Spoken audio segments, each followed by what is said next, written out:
العالمین نے ماؤں کی محبت کی مثال میں پیش کی، اے میرے بندے میں تجھ سے اتنا پیار کرتا ہوں جتنا کہ 70 مائیں تم سے پیار کرتی ہوں، اتنا میں اس سے اکیلا ہی اتنا پیار کرتا ہوں۔ اب بتائیے 70 ماؤں کی محبت ایک طرف، اللہ رب العالمین کی محبت ایک طرف۔ آپ کو کوئی پوچھے یا ہمیں اگر پوچھے کوئی کہ آخر ماں باپ کا اتنا درجہ کیوں ملا، آخر ماں باپ کو اتنی اہمیت فوقیت کیوں دی جا رہی ہے، تو آپ بھی ایک ہی بات کہیں گے، ہم بھی ایک ہی بات کہتے ہیں، وجہ صرف اتنی ہے کہ ماں نے ہمیں جنم دیا ہے، ماں نے ہمیں جنم دیا ہے۔ حضرات محترم یہاں رک کے ایک بات کہنا چاہتا ہوں کہ جس ماں نے صرف مجھے جنم دیا ہے اس کا حق ادا نہیں کر پاتے ہم، تو وہ رب العالمین جس نے ہمیں وجود بخشا ہے، جس نے ہمیں بنایا ہے، اس رب العالمین کا ہم کیسے شکر ادا کر پائیں۔ تو بہرحال اللہ رب العالمین اپنے بندوں کو حکم دے رہا ہے، میرے بندے اپنی ماں باپ کے ساتھ اچھا سلوک کرو۔ آج وہ انسان اپنے آپ کو کامیاب سمجھتا ہے جس کے پاس گاڑی ہو، گھر ہو، بنگلہ ہو، پیسے ہو، لیکن دل میں ہاتھ رکھ کے آپ خود یقین کریں، دل میں ہاتھ رکھ کے خود آپ سوچیں کہ جس کے ماں باپ ناراض ہو اس کو کبھی خوشی نہیں مل سکتی، اس لیے کہ ماں ہے تو دنیا ہے۔ ہمارے نبی کریم صلی اللہ علیہ وسلم ارشاد فرماتے ہیں، ماں کو تم کیا سمجھتے ہو؟ مائیں وہ مائیں ہیں کہ جنت جو اللہ نے جنت بنائی تھی، اس جنت کو رب العالمین نے عرش اعظم کے اوپر رکھا تھا، میں نے اس جنت کو کھینچ کر تیری ماں کے قدموں میں رکھ دیا ہے۔ اب بتا کتنی اہمیت ہو گئی ہمارے لیے، کتنے وقار عزت تعظیم کے لائق ہیں ہمارے ماں باپ، لیکن آج ہم ماں باپ سے اچھا ویوہار نہیں کرتے، اچھا ادب والے الفاظ استعمال نہیں کرتے، ماں باپ سے چھوٹی بڑی بات ہم کہہ دیتے ہیں۔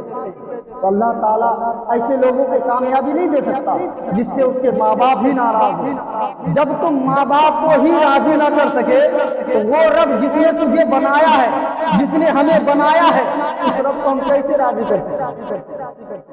اللہ رب العالمین کہتا ہے تم دنیا مت بھٹکو، دنیا جانے کی ضرورت نہیں ہے، اگر تم سے تمہارا ماں باپ راضی ہے تو میں خدا ہو کر کہتا ہوں کہ میں تجھ سے راضی ہو جاؤں۔ تو ضروری ہے کہ میں اپنے ماں باپ کو راضی کرے۔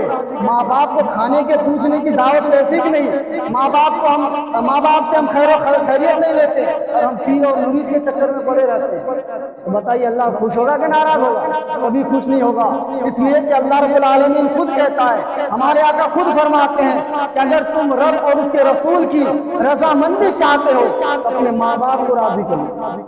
اگر تیرے ماں باپ راضی ہو گئے تو میرا رب بھی راضی ہو جائے گا، اور ہمارے آقا فرماتے ہیں میں بھی تجھ سے راضی ہو جائے۔ آج کوئی غوث بنے، کوئی کتنا بڑا ہی ولی کیوں نہ بن جائے،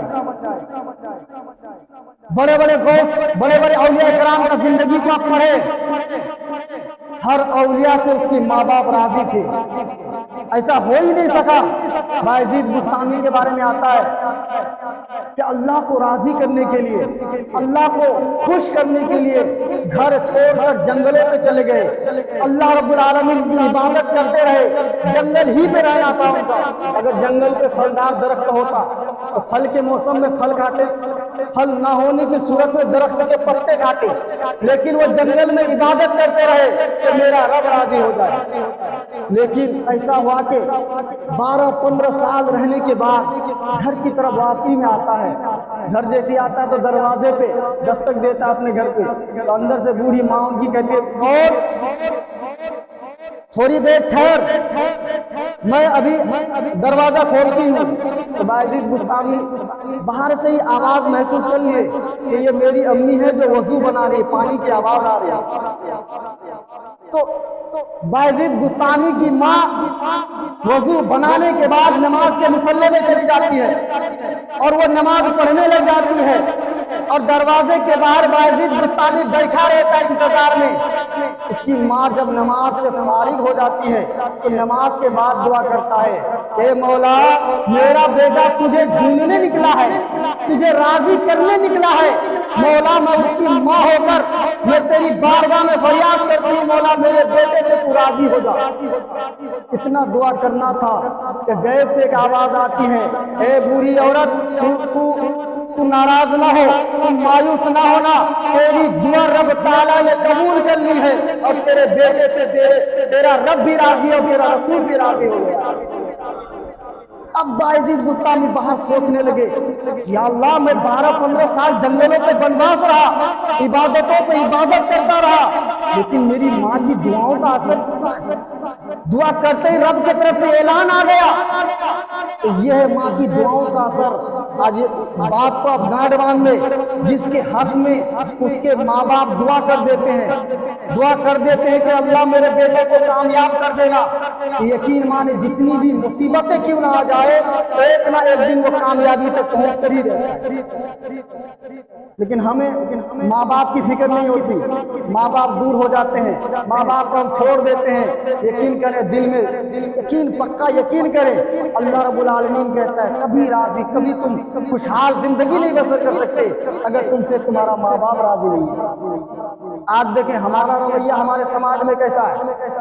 اللہ نے ہمیں 2 ہاتھ نوازے ہیں، اللہ نے ہمیں 2 ہاتھ دیے ہیں، یہ ہاتھ ہی ہے جو بہت سارے کام کر سکتے ہیں۔ اگر کسی کو ہم غصے سے تماشا اٹھائے تو وہ مارنا ہو جاتا ہے، اگر ہم کسی کو مکہ دکھائیں تو وہ مکہ مارنا ہو جاتا ہے، اور کسی کو جھک کر اگر کسی کے سر پہ ہاتھ رکھ دے تو وہ شفقت ہو جاتی ہے، اور اگر ہم کسی کو انگلی دکھائیں تو وہ اور لام تان کا معاملہ پیدا ہو جاتا ہے۔ اور یہی ہاتھ ہے جو جھک کر کسی کے ہاتھ کو پکڑتے ہیں تو مسافہ ہو جاتا ہے۔ ہاتھ ہے جسے رب العالمین نے نعمت کے طور پہ ہمیں دیا ہے، اب ہم استعمال کیسے کرتے ہیں؟ کسی نے ہاتھ سے قلم پکڑا تو فتوے لکھنے شروع کر دیے، کسی نے ہاتھ سے قلم لکھا تو ڈاکٹر کی ڈگری حاصل کر لیا، کسی نے ہاتھ میں قلم پکڑا تو سائنسداں بن گئے۔ لیکن ہم نے ہاتھ میں کیا پکڑا ہے؟ ہم اپنے بچے کو کیا پکڑا رہے ہیں؟ ہم اپنے بچے کو لاٹھی پکڑا رہے ہیں، ہم اپنے بچے کو بندوق پکڑا رہے ہیں، ہم اپنے بچے کو عجیب و غریب چیز ہاتھ میں دے رہے ہیں۔ اب بتائیے اللہ نے جو نعمت دی تھی، نعمت کے طور پہ ہم استعمال نہیں کر پایا، ہاتھ کو ہم غلط جگہ پہ استعمال کر رہے ہیں۔ وہ ہاتھ کبھی کامیاب نہیں ہو سکتا جو ہاتھ ماں باپ پہ انگلی اٹھانے کے لیے اٹھ جائے۔ وہ ہاتھ والا کبھی دنیا میں جتنی نیکیاں کر لے تب تک جنت میں نہیں جا سکتا جب تک اس کے ہاتھ میں جہنم کی آگ نہ جلے جو ہاتھ ماں باپ پہ انگلی دکھانے کے لیے اٹھتا ہے۔ ہم کہتے ہیں ماں باپ کو تم سے ہمیں ملا کیا ہے؟ اللہ کے نبی فرماتے ہیں بھلے تیرے ماں باپ کے پاس دولت کچھ بھی نہ ہو، تمہیں کسی طرح پرورش ہی کر دیا ہو، تیرے لیے کوئی جائیداد بھی نہ چھوڑا ہو، کچھ رکھا ہی نہ ہو، فقط تیرا اگر وہ باپ ہے تو تیرے اوپر واجب ہے کہ تم اس پر احسان کرو، واجب ہے کہ تم اس کی عزت کرو، اور ایک لفظ بھی ایسا نہ ہو کہ دل دکھے۔ علماء کرام اس کی تفسیر میں، قرآن مقدسہ کی تفسیر میں فرماتے ہیں کہ اللہ رب العالمین نے جو کہا کہ اپنے ماں باپ کے ساتھ احسان کرو، اف بھی نہ کرو، ایک دم ہلکی سی بھی گندی الفاظ استعمال نہ کرو۔ علماء کرام اس کے ماتحت تفسیر میں لکھتے ہیں کہ اگر ماں باپ بڑھاپے پہ چلے جائے، 80-90 سال عمر پہ چلے جائے اور اتنا کمزور ہو گیا ہو جو خود سے اپنی حاجت کے لیے نہیں جا سکتا، پیشاب پاخانہ تمہیں گود میں پکڑ کے کرانا پڑتا ہے، تو علماء کرام فرماتے ہیں کہ جب اس کو تم قضائے حاجت کے لیے لے جاؤ گے، جب اس سے ناپاکی باہر ہوگی اور اس کی بدبو کی وجہ سے اگر تم ناک میں کپڑا ڈالو گے، سنیے گا بات کو، علماء کرام فرماتے ہیں اگر تم ناک میں کپڑا ڈالو گے اور اس کپڑا ڈالتے ہوئے تیری ماں باپ کی نظر تم پہ پڑے تو شاید کہیں تیرا ماں باپ یہ نہ سمجھے کہ میرے بیٹے کو تکلیف ہو رہی ہے مجھے پاخانہ پیشاب کرانا۔ اللہ رب العالمین تیرا اف بھی نہ کرنا، یہ چیز بھی تم سے ظاہر نہ ہو کہ تیرے ماں باپ کے دل میں گزرے یہ بات کہ میرے بیٹے کو تکلیف ہو رہی ہے مجھے پاخانہ کرانے میں، مجھے پیشاب کرانے میں۔ اللہ رب العالمین اپنے بندوں سے کتنا پیار کرتا ہے، آپ نے سنا ہوگا ہم جیسا گھر جاتے ہیں ویسا ہی ملتا ہے، ہم اگر اپنے ماں باپ سے اس طرح کا سلوک کریں ہمارے بچے کہاں رہیں گے؟ گھر پہ ہی تو رہیں گے. وہ تو دیکھیں گے کہ یہ میرا باپ ہے جو میرے دادا کی اتنی ہی خدمت کر رہا ہے. وہ بچے بھی سیکھیں گے جو آپ کو گود میں لے کے ہگائیں گے, پخانا کرائیں گے, پیشاب کرائیں گے. یہ چیز گھر سے وہ سیکھ جائے. لیکن ہم اسے الگ کمرے میں دیتے ہیں, تم جانو تمہارا کام جانے, ہم سے ہمارے سامنے چلاؤ مت, کھانسی کرنا ہے تو آرام سے کرو. تو بچے تو سن رہے ہمارے بھی. آپ نے سنا ہوگا کہ ایک بہت مشہور بات ہے کہ ایک انسان اپنے باپ کو اولڈ ایج ہوم میں یتیم خانے میں جاتا ہے, رکھ کر چلا آتا ہے, اور مرنے کے کگار میں جو وہاں کے اراکین ہوتے ہیں, جو کام کرنے والے ہوتے ہیں, جو سنبھالتے ہیں اس یتیم خانے کو, وہ کہتا ہے کہ مجھے اپنے بیٹے سے ملنا ہے. اس کے بیٹے کو خبر دی جاتی ہے, اس کا بیٹا آتا ہے اور کہتا ہے کہ ابا جان بتائیں کیا بات ہے جو آپ ہم سے ملنا چاہتے ہیں. تو بیٹا اپنے باپ اپنے بیٹے سے کہہ رہا ہے, بیٹا یہاں بہت پریشانی ہے, اب تو میں جانے والا ہوں ان قریب, میرا ایک کام تم کر دینا کہ میں جس بیڈ میں رہتا ہوں اس بیڈ کے اوپر پنکھا نہیں ہے, تو مہربانی کر کے اس پنکھے کو یہاں پہ پنکھا لگوا دینا. اب بیٹا تھا ہی جو اپنے باپ کو پال نہیں سکتا تھا, اس کو یتیم خانے میں چھوڑ دیا. وہ باپ کہہ رہا ہے پنکھا لگا دو, تو وہ غصے میں آ گیا کہ آپ تو مرنے والے آج نہ کر, پھر پنکھے کی کیا ضرورت, پنکھا لگائیں گے کیا فائدہ پنکھا لگا کے.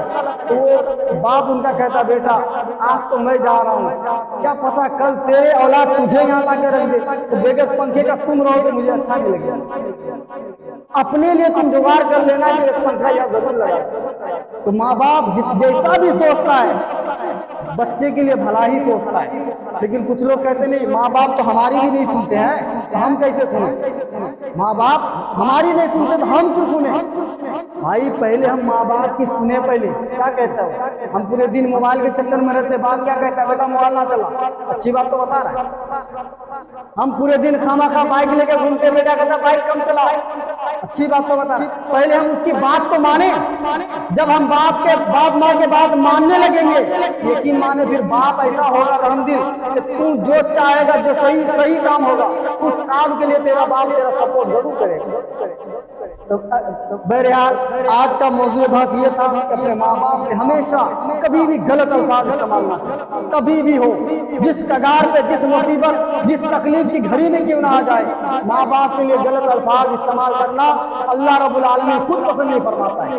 کہ تم سمجھو کہ میں کامیاب ہو جاؤں گا, کبھی کامیاب نہیں ہو سکتے اگر ماں باپ ہم سے راضی نہیں. اللہ تعالیٰ ہم سب کو ماں باپ سے محبت کرنے کی توفیق عطا فرمائے. اللہ تعالیٰ ہم سب کو ڈھیر سارے نیک اعمال کرنے کی توفیق